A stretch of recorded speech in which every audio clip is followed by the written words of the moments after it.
دوستان این حادثه که شد سامولوت چپه شد دو چیز مرا در حیرت آورد. یکمش این که در همین سامولوت هم دو شهروند تاجیک هست. همین نگاه میکنید در کدام حادثه که هست در اونجا شهروند تاجیکستان هست. از امریکا سر کرد تا آخر دنیا نگاه میکنید حادثه که شد در اونجا شهروند تاجیکستان هست.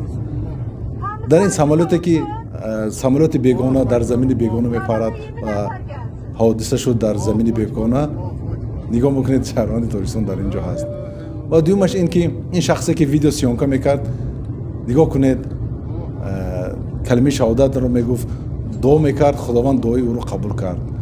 این چی معنی دارد؟ چه چیزی عجیبی دارد که وقتی که شما از خداوند طلب میکنید حتما خداوند میدهد.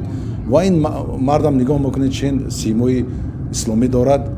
این معنی اون دارد که این آدم پیش دستش رو به درگاه خداوند برداشته دعا میکرد و در این حالت وزمین هم دستش رو برداشته دعا کرد، خداوند حفظ کرده شد. این هم برای ما چیز عجیبی هست که برای ما درس هست که هیچ وقت خدا رو از خاطر نبریم. هم وقتی که در خوبی که خدا رو یاد کردید در این حالت های وزمین، چون که این آدم در سامولوت بود، در مرگ خیلی خیلی نزدیک بود، خداوند حفظش کرد، خلاص کرد. در امان خداوند باشین دوستان هموطنان عزیز. سلام علیکم و رحمت الله.